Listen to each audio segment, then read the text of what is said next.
J'ai surpris ma petite amie en train de me tromper avec un de mes amis proches. Je l'ai fait partir et j'ai coupé les ponts avec elle. Une histoire triste se profile. Ma compagne, Rachel et moi avons grandi dans une ville assez grande d'environ 30 000 habitants. Nous nous connaissions depuis notre plus jeune âge, vers 6 ou 7 ans, je ne me souviens pas précisément. Nous étions inséparables. Arrivés à l'âge de 16 ans, nous avons commencé à sortir ensemble. À l'âge de 18 ans, pour des raisons professionnelles, nous avons déménagé dans une ville à quelques heures de route seulement. À 20 ans, nous nous sommes mariés et avons acheté notre première maison. Et à l'âge de 22 ans, nous avons découvert qu'elle était enceinte d'un garçon. C'est alors que le désastre a commencé. Environ 5 semaines avant qu'elle ne parte en congé maternité, une grande étagère s'est effondrée sur elle. On m'a dit que tous deux, notre enfant, étaient morts sur le coup.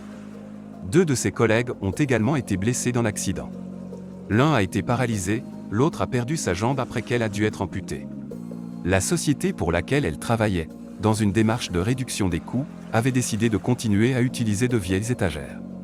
Celles-ci avaient été déclarées dangereuses au lieu d'être remplacées. Je n'ai toujours pas tout à fait pardonné aux cadres et au personnel de direction qui ont pris cette décision. Ils ont brusquement arrêté l'amour de ma vie, tuant également notre enfant à naître. Il n'a pas fallu longtemps après qu'on m'a dit que j'avais le choix sur la façon de procéder avec ce que la société de son entreprise appelait une indemnisation, mais que je considérais comme de l'argent ensanglanté. Ils voulaient régler à l'amiable pour éviter un procès. Moi, par contre, je voulais leur rendre la monnaie de leurs pièces. Juste pour clarifier ici, ce n'est pas de la vengeance, c'est simplement l'histoire de fond. Heureusement, grâce à la couverture médiatique dont elle a bénéficié et à l'implication de plusieurs politiciens, l'affaire a été rapidement réglée devant les tribunaux en environ 3 ans. Le dédommagement pour toutes les parties s'est élevé à 10 fois le montant initialement proposé.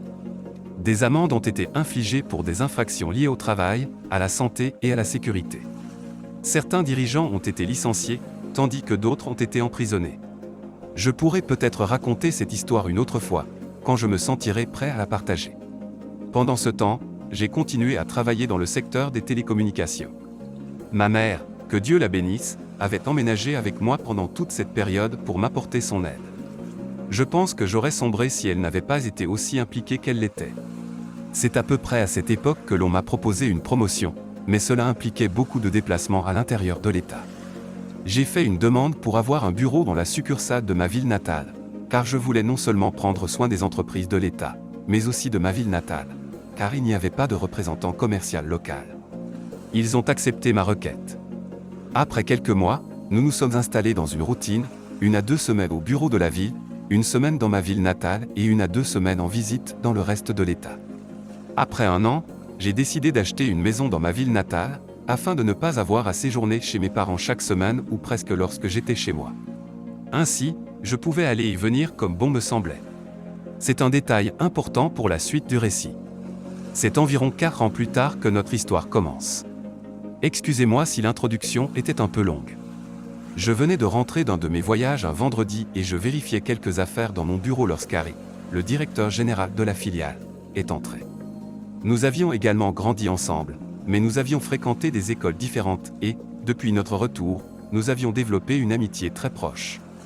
Il m'a demandé comment j'allais puis m'a invité à une soirée qu'il organisait chez lui ce soir-là. C'était une invitation de dernière minute, mais j'ai dit oui. J'avais envie de prendre quelques verres avec des amis. C'est à ce moment-là que Harry m'a présenté à Catherine. Elle venait d'être embauchée à la succursale où se trouvait le bureau de ma ville natale et faisait connaissance avec tout le monde car elle était nouvelle en ville. Nous avons tout de suite eu un bon feeling. Aussi cliché que cela puisse paraître, c'était presque comme si c'était Rachel qui était en face de moi, au lieu de Catherine. Je ne vous ennuierai pas avec trop de détails, mais après 2 ans de relation, nous avons décidé de franchir une étape supplémentaire et elle a emménagé dans ma maison, située dans ma ville natale. Jusqu'à ce point, tout se passait vraiment bien. Catherine s'entendait bien avec mes parents et les parents de Rachel approuvaient également. Ils étaient heureux que quelqu'un puisse me rendre aussi heureux que Rachel l'avait fait. Tout allait bien pendant près d'1 an, lorsque les choses ont commencé à changer. Les sessions Skype étaient soudainement interrompues. Les voisins me parlaient d'une voiture, décrite comme celle de Harry, qui était toujours vue garée dans la ruelle derrière ma maison lorsque j'étais absent. Des vêtements qui n'étaient pas les miens se trouvaient dans ma garde-robe. Tous les signes indiquaient qu'elle me trompait, mais elle affirmait que rien ne se passait. Elle prétendait que Harry venait seulement de temps à autre pour discuter affaires et autres, mais ne restait jamais pour passer la nuit. J'ai mis ça sur le compte de ma paranoïa et j'ai continué comme si de rien n'était. Toutefois, j'avais toujours ce sentiment que quelque chose n'allait pas. C'est près de 6 mois plus tard que j'ai découvert qu'elle me mentait. Je venais tout juste de conclure un contrat assez important avec une nouvelle entreprise et les négociations s'étaient terminées plus tôt que prévu. Alors, au lieu de rester sur place pour les quelques jours suivants, j'ai décidé de payer pour un vol en avance et de surprendre tout le monde en rentrant chez moi. Quelques heures plus tard, je conduisais dans ma ville natale et dans la ruelle derrière ma maison, afin de pouvoir entrer sans être vu et de surprendre ainsi Catherine. Cependant, une partie de moi était curieuse de savoir si cette voiture mystérieuse était là. En effet, il y avait une voiture qui bloquait la porte arrière. Un moment de confusion m'a saisi, me demandant si cela n'était qu'un voisin négligent ayant mal garé sa voiture, avant de réaliser que c'était la voiture de Harry. Si ce n'avait été pour la haute et que j'avais planté quelques années plus tôt pour préserver notre intimité, j'aurais peut-être bien dépassé ma propre maison. En me garant derrière sa voiture, je suis sorti et j'ai trouvé étrange qu'il soit là si tard. D'habitude, à cette heure, il n'est pas là. Comme elle le prétendait toujours. Alors que je m'approchais de l'arrière de la maison, j'ai vu quelque chose qui m'a fait chuter l'estomac. Dans ma cuisine, Catherine et Harry étaient en pleine action. Je me suis arrêté net. Le temps s'est arrêté. Un ami proche se divertissait sur le plan de travail de ma cuisine avec ma petite amie. Je ne savais pas quoi faire. Tant de questions me traversaient l'esprit. Était-ce réel ou étais-je en train de rêver? Pourquoi se divertissait-il dans ma maison? Je me suis senti vaincu, j'ai fait demi-tour et je suis parti sans qu'il ne me voie. Je suis resté dans ma voiture pendant ce qui m'a semblé être une éternité. Je pleurais. Fort. Mais la tristesse a rapidement cédé la place à la colère. La même colère que je ressentais envers ceux qui étaient responsables de la mort de Rachel. Je voulais leur faire du mal. Sérieusement. En tant que pacifiste, je ne crois pas en la violence. C'est alors que j'ai su que j'allais les punir et détruire leur vie. Et quel meilleur moment pour commencer qu'à présent? J'ai reculé ma voiture dans l'allée, suffisamment loin de mon entrée pour pouvoir toujours voir la voiture de Harry. Puis, je suis retourné à la grille, d'où je pouvais voir dans la maison, et j'ai appelé son téléphone. Ils étaient toujours en pleine action lorsqu'il a sonné. Ils ont tous deux regardé l'identifiant de l'appelant et ont été surpris de voir mon nom s'afficher. Je pouvais voir qu'elle envisageait de décrocher et ils ont laissé sonner. Après quelques instants, ils ont repris leur activité. J'ai rappelé une fois de plus. Cette fois, elle a répondu. Au moment où elle a décroché, j'ai raccroché et me suis ensuite dirigé vers ma voiture. Dès que je l'ai fait, elle m'a rappelé. Elle m'a demandé pourquoi j'appelais aussi tard.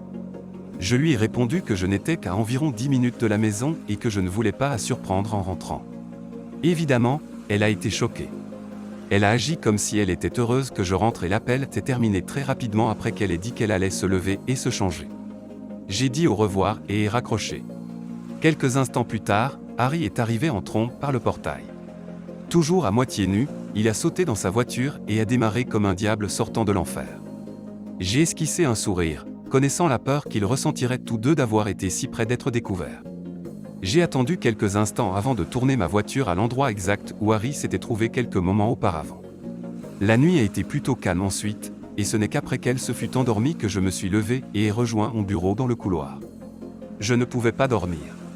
Il me fallait planifier. Et j'ai planifié. La revanche. Ma mère m'a toujours appris à être un pacifiste et à laisser le karma universel suivre son cours. Cependant, en cette occasion, j'ai décidé que le karma pourrait avoir besoin d'un coup de main. J'ai décidé de les punir séparément, mais de détruire les deux. Je savais que Harry avait un problème de drogue. Rien de grave, mais il gardait cela très privé. Je l'ai su par hasard après avoir vu de la cocaïne et du cannabis laissés chez lui. Mais j'ai fait semblant de ne pas l'avoir vu lorsqu'il a tenté de les cacher. J'ai commencé à contacter certains de mes clients les plus douteux et à me renseigner discrètement pour obtenir quelques échantillons qu'ils étaient prêts à donner. Quelques jours plus tard, j'avais suffisamment de réserves pour mettre mon plan à exécution. Environ un mois plus tard, j'ai invité des amis, y compris Harry, à une soirée barbecue. Après m'être assuré qu'Harry avait suffisamment bu, je l'ai invité à passer la nuit pour se reposer. Aux petites heures du matin, j'ai pris différentes drogues ainsi que divers objets personnels, et je les ai dissimulés à des endroits stratégiques autour de sa voiture, la plus grande quantité étant cachée dans sa roue de secours. Convaincu qu'il ne les retrouverait pas de sitôt pendant la mise en place de mon plan, j'ai fermé la voiture à clé avant de regagner mon lit. J'ai également dissimulé d'autres drogues et objets personnels chez lui après l'avoir ramené chez lui, car il était encore trop saoul pour conduire. Quelques jours plus tard, j'ai simulé un cambriolage en fracassant la vitre arrière de ma porte donnant sur la cuisine et en la laissant ouverte. Puis je suis retourné en ville pour prendre un avion. Une fois que j'ai atterri, j'ai reçu plusieurs messages. Un message de ma mère, visiblement paniquée, qui avait découvert la porte arrière fracassée et avait appelé la police. Un message de Catherine, en larmes, et un message de la police locale me demandant de leur rappeler. Après avoir contacté tout le monde, j'ai informé la police que j'étais en déplacement professionnel et que je serais de retour la semaine suivante pour discuter avec eux. Durant mon absence, j'ai demandé à Catherine de rester chez mes parents jusqu'à mon retour. J'ai également demandé à mon père d'organiser l'installation de caméras et d'un système d'alarme par l'une des entreprises de sécurité locales. Cela, après avoir obtenu l'accord de la police afin de ne pas perturber la scène du crime. À mon retour chez moi, j'ai eu la réaction classique, « Mon Dieu, je ne peux pas croire que cela se soit produit. Pourquoi quelqu'un ferait-il cela ?» Une routine dans ce genre de situation. Après avoir effectué une vérification minutieuse partout, constaté que les objets que j'avais laissés manquaient et déposé une plainte à la police, j'ai fait en sorte que le représentant de l'entreprise de sécurité explique à Catherine et à moi comment fonctionnent les caméras et le système d'alarme. La question que j'attendais est alors arrivée. La question de ce qui se passe si nous faisons des affaires et que nous ne voulons pas que cela soit enregistré. Elle semblait un peu timide en posant cette question. Mais je savais exactement pourquoi elle la posait. Il nous a rassurés en nous disant que c'était une question qu'on lui posait souvent. Il nous a ensuite montré, sur l'ordinateur de la maison, comment faire pour arrêter l'enregistrement de certaines caméras si nous voulions faire des choses sans qu'elles soient enregistrées, afin de protéger notre pudeur. Alors que je le raccompagnais à la porte, je lui ai demandé s'il était possible d'envoyer une notification lorsque les caméras étaient éteintes, simplement par précaution de sécurité. Il est revenu et m'a aidé à configurer les notifications par email avant de partir peu de temps après. C'était fantastique. Tout ce qu'il me restait à faire, c'était d'attendre. À ce stade, j'ai sollicité notre conseiller juridique pour m'aider en matière de droit des couples dans mon pays. Je devais m'assurer que mon futur plan pouvait être exécuté légalement et que je ne serais pas contraint à verser de l'argent ou un bien à Catherine, car je ne savais pas si nous étions considérés comme un couple de fait ou non. En tant que seul bénéficiaire du patrimoine de Rachel, je ne voulais pas être confronté à de mauvaises surprises où Catherine pourrait me prendre une partie de l'héritage. Un grand merci à ces personnes qui m'ont aidé à entrer en contact avec un excellent avocat. Celui-ci m'a assuré que, bien que nous sortions ensemble depuis près de 4 ans, nous n'avions pas vécu ensemble assez longtemps pour être considérés comme un couple de fait. Et comme je payais toutes les charges de la propriété où elle vivait et qu'elle ne payait pas de loyer, cela montrait qu'elle n'avait pas de base légale pour me réclamer de l'argent. Cependant, par mesure de précaution, il a rédigé un document qui me semblait parfaitement solide au cas où il y aurait un problème juridique. La semaine suivante, mon travail m'a approché et m'a proposé une promotion pour retourner en ville et diriger l'équipe dont je faisais partie. Cela signifiait que je n'aurais pas besoin de voyager aussi souvent et que je serais au même endroit. De plus, en raison du succès de ma localisation dans ma ville natale, ils envisageaient de faire venir 3 à 5 représentants pendant 1 à 2 semaines dans les grandes villes environnantes, y compris ma ville natale, dans le cadre de mon équipe. J'ai dit oui et j'ai commencé le processus de mon transfert, qui prendrait environ 6 semaines. Parfait. J'avais plus qu'assez de temps pour rassembler toutes mes preuves. À mon retour dans ma ville natale la semaine suivante, j'ai commencé à mettre en mouvement le reste de mon plan. J'ai demandé à Harry d'autoriser 1 semaine de vacances pour Catherine dans 2 semaines. Je voulais l'envoyer, elle et 1 ou 2 amies, en retraite avant de prendre la plus grande décision de ma vie pour la 2e fois. Il s'est levé d'un bond et m'a fait un gros câlin, me félicitant d'être prêt à faire le grand saut à nouveau. Je l'ai serré fort en retour, mais pas de la manière dont je pense qu'il l'imaginait à ce moment-là. Il a accepté et a bloqué la semaine pour moi. Je lui ai demandé de ne rien dire à personne, car je voulais que ce soit une surprise aussi grande que possible. Je savais que cela se répandrait comme une traînée de poudre dans le bureau de toute façon, mais c'était mon plan.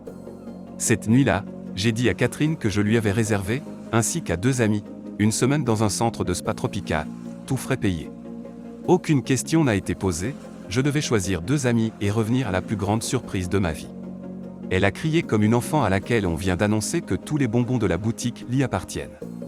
Je lui ai ensuite annoncé que la semaine suivante, je la passerais en ville, dans le cadre de la préparation d'un gros dossier pour un client important.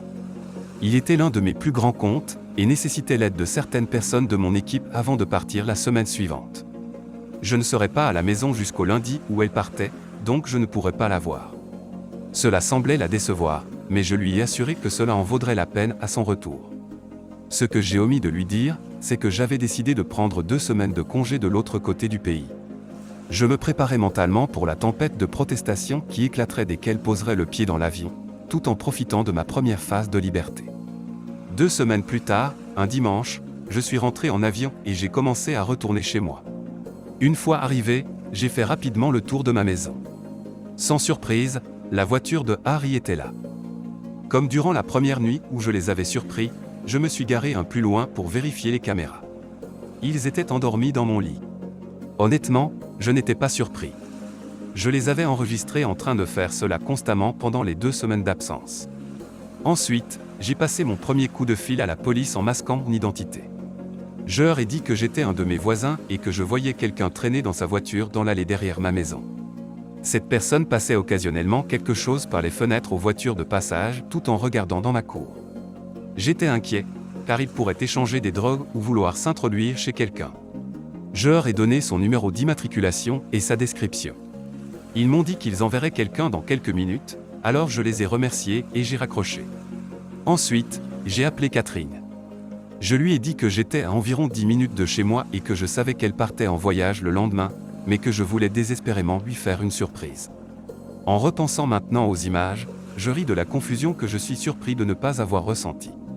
En quelques secondes à peine, Harry était à moitié habillé et s'élançait par la porte arrière en direction de sa voiture. Je ne pouvais pas espérer une scène plus parfaite à ce moment-là. Tandis que Harry s'éloignait à toute vitesse, une voiture de police a fait son apparition à l'arrière, elle a observé Harry qui s'éloignait rapidement et s'est lancée à sa poursuite. Après être arrivé, avoir salué et embrassé Catherine avec enthousiasme, et avoir accompli tout ce qu'un couple fait habituellement, elle s'est rendue dans les bras de Morphée. Quant à moi, je n'ai pas réussi à fermer l'œil. Le lendemain, elle et ses amis ont été entassés dans une voiture. Une fois qu'elles ont quitté les lieux, j'ai dû patienter quelques heures avant de pouvoir mettre à exécution mon plan. J'ai ensuite joint mon ami, qui travaille dans le domaine du déménagement, et je me suis excusé pour la demande tardive. J'avais besoin que mon appartement soit emballé et vidé d'ici le vendredi. Après avoir fixé une heure pour le déménagement, je lui ai précisé que certaines boîtes devraient être transportées dans un box de stockage. Il a accepté cette demande sans la moindre hésitation. Puis, j'ai commencé à rassembler et emballer les affaires de Catherine. Plus tard dans la journée, j'ai reçu un appel de la police. On me demandait de venir identifier certains biens qu'ils avaient saisis chez un suspect la nuit précédente. Ces biens correspondaient à la description de ceux que j'avais signalés comme volés. En moi-même, je me suis esclaffé de joie. Tout semblait indiquer que mon plan concernant Harry avait porté ses fruits. J'ai répondu que j'arriverais sous peu pour les récupérer. Bien sûr, une fois sur place, certains objets n'avaient toujours pas été retrouvés. Ils devaient probablement encore se trouver dans sa maison que les forces de l'ordre n'avaient pas encore eu l'occasion de fouiller. À ce stade, la ville était en ébullition face à ces nouvelles. Il faut dire que les événements dans ma ville natale ne restent pas secrets très longtemps. Harry a été déshonoré et promptement licencié. Il était accusé de possession de drogue et de biens volés.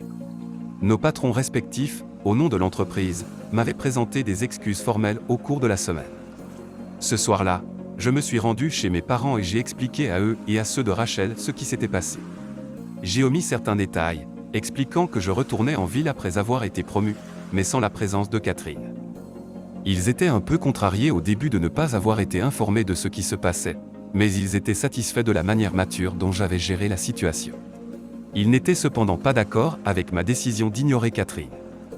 Après quelques verres, des rires et des larmes, je suis retourné chez moi.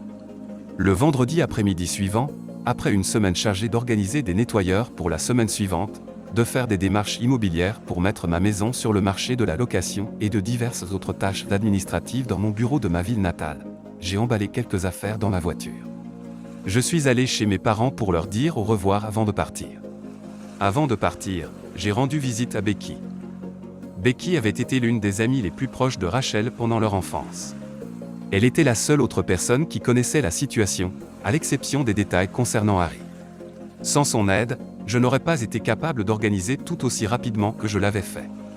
Je remis à Becky un grand dossier, comptant mes preuves de sa tromperie, ainsi qu'une lettre et quelques autres documents juridiques de mon avocat, stipulant qu'elle avait l'ordre de ne pas me contacter. Le dossier contenait également les détails sur comment accéder à ses affaires situées dans le box de stockage que j'avais loué. Après un rapide au revoir, je suis parti et conduit jusqu'à la ville. Le dimanche, je me suis réveillé avec plusieurs appels en absence, des messages vocaux et des SMS. Il s'est avéré que Catherine était rentrée tôt après avoir été alertée d'un problème en ville, pour finalement trouver une maison vide et un panneau à louer à l'avant. Paniquée, elle s'était rendue chez mes parents. Ces derniers lui avaient fermé la porte au nez dès qu'ils avaient répondu, l'obligeant à appeler tout le monde jusqu'à ce qu'elle réussisse à être contactée par Becky. Cette dernière lui a alors annoncé qu'elle avait un colis pour elle. On m'a dit qu'elle n'a pas très bien réagi à cela, comme je le savais parfaitement à ce moment-là grâce aux nombreux messages vocaux et SMS énervés de sa part dans lesquels elle m'accusait de avoir piégé Harry, d'être trompeur, etc. J'avais peur qu'elle puisse se présenter à ma porte, mais finalement rien de tout cela ne s'est jamais produit. 5 semaines plus tard, après mon départ et ma promotion, j'écris ceci pour vous, cher lecteur. Il est vrai que c'est long et j'ai dû passer par plusieurs réécritures pour réduire de mes 14 pages initiales. C'est maintenant 2 fois moins long que ce que c'était, mais j'estime que la plupart des événements que j'ai relatés étaient suffisamment importants pour cette histoire. Pour résumer, suite à l'accident de travail qui a coûté la vie à ma femme enceinte, je suis retourné dans ma ville natale. Là-bas, j'ai renoué avec une femme. Suite à son emménagement chez moi, elle m'a cependant trompé avec un ami proche. Je l'ai manipulé de manière à ce qu'il prenne le blâme pour une possession de drogue. Après avoir envoyé cette femme à la station thermale, j'ai loué ma maison et quitté la ville pour une promotion au travail, révélant par la même occasion sa tromperie. Devant le nombre de questions qui ont afflué ici, ainsi que d'autres commentaires et messages que j'ai reçus, j'ai décidé de prendre le temps de répondre aux questions et d'apporter des éclaircissements ici plutôt que de répondre individuellement à chacun. Une des questions qui revient constamment concerne Harry. Qu'est-il arrivé à Harry? Pourquoi ai-je été si dur avec lui et pourquoi m'incriminerais-je, particulièrement sur Internet? Après avoir consulté quelques amis chez moi, la réponse succincte est que Harry va passer quelques mois en prison car c'est la première fois qu'il est en infraction. Cependant, il pourrait sortir plus tôt. J'ai pensé que cette information était nécessaire pour l'histoire. Personne d'autre que moi ne savait ce que j'avais prévu de faire avec Harry. C'est pourquoi j'ai omis un bon nombre de détails cruciaux qui auraient pu réellement m'identifier. J'ai également modifié un peu le langage descriptif concernant les lieux pour potentiellement situer cette histoire n'importe où dans le monde. Juste pour clarifier les choses, il y avait déjà plus que suffisamment de preuves chez lui. J'ai simplement fourni les moyens à la police d'approfondir leur enquête sur son activité chez lui. Cela étant dit, je ne regrette pas ce que je lui ai fait. Il faut savoir qu'il connaissait Rachel et moi depuis notre enfance et qu'il savait à quel point il m'a été difficile de reprendre ma vie après la mort de Rachel. Pour ceux qui se demandent également si j'ai peur que Harry découvre tout et me dénonce aux autorités, je sais qu'il ne connaît pas cette communauté. Je suis conscient que Catherine a un compte, mais je n'ai constaté aucune activité récente qui indique qu'elle se soit connectée récemment. Quant aux autres membres de la communauté, qui sait? La plupart des personnes avec lesquelles je suis ami sur mon compte principal pourraient reconnaître cette histoire si elles tombent dessus, mais pour ce qui est de leur préférence de navigation en dehors des sous-forums que nous fréquentons habituellement, je ne peux pas le dire. Quant à Catherine, des gens se sont interrogés sur pourquoi je ne lui ai pas fait plus de mal, ou pourquoi je suis resté avec elle aussi longtemps que je l'ai fait. Honnêtement, j'ai failli la mettre à la porte après quelques jours, mais je voulais rassembler des preuves et montrer la preuve qu'elle était une trompeuse pour que tout le monde qu'elle connaissait sache ce qu'elle avait fait. Elle est une grande mondaine selon ses propres mots, et je savais qu'en la démasquant, cela ruinerait sa réputation. Quant à ce qui lui est arrivé, on m'a dit qu'elle avait déménagé dans un autre état après avoir été mutée. D'après les personnes avec qui j'ai parlé aujourd'hui, elle a principalement été affectée à des tâches administratives avant sa mutation. Il y a eu pas mal de réactions après que la rumeur a circulé dans la ville. Des personnes ont remis en question la légalité de ce que j'ai fait à son égard, déplacer toutes ses affaires, l'envoyer, elle et quelques amis, loin, dépenser une bonne somme pour le voyage, etc. Moralement, je peux comprendre que c'est un geste plutôt brut de monter ses attentes sur ce qu'elle pensait qui allait se passer. Ceci, combiné à la dégradation de son statut en ville, était mon objectif ultime, lui faire vivre ce que c'est que de voir tout s'effondrer autour de soi. D'un point de vue légal, j'avais tout à fait le droit. Alors qu'elle vivait avec moi, elle n'avait jamais actualisé aucune de ses informations personnelles, permis de conduire, inscription sur les listes électorales, etc., pour indiquer qu'elle avait emménagé dans la maison. J'ai découvert cette information au cours de ma préparation avec mon avocat, après avoir discuté avec notre service juridique. Faute de preuves concrètes sur papier pour démontrer sa résidence chez moi, et dans la mesure où nous n'avions pas atteint le statut de concubinage, j'étais en mesure d'agir comme je l'ai fait sans risquer de répercussions. Le post se termine ainsi, c'est ce qu'on appelle mordre la poussière. Il est difficile de compatir à ce qui arrive à ces trompeurs, même si l'auteur a recours à une stratégie pas très catholique. Cela nous donne un sentiment de satisfaction. Si vous avez aimé ce témoignage, n'hésitez pas à liker la vidéo, commenter et partager.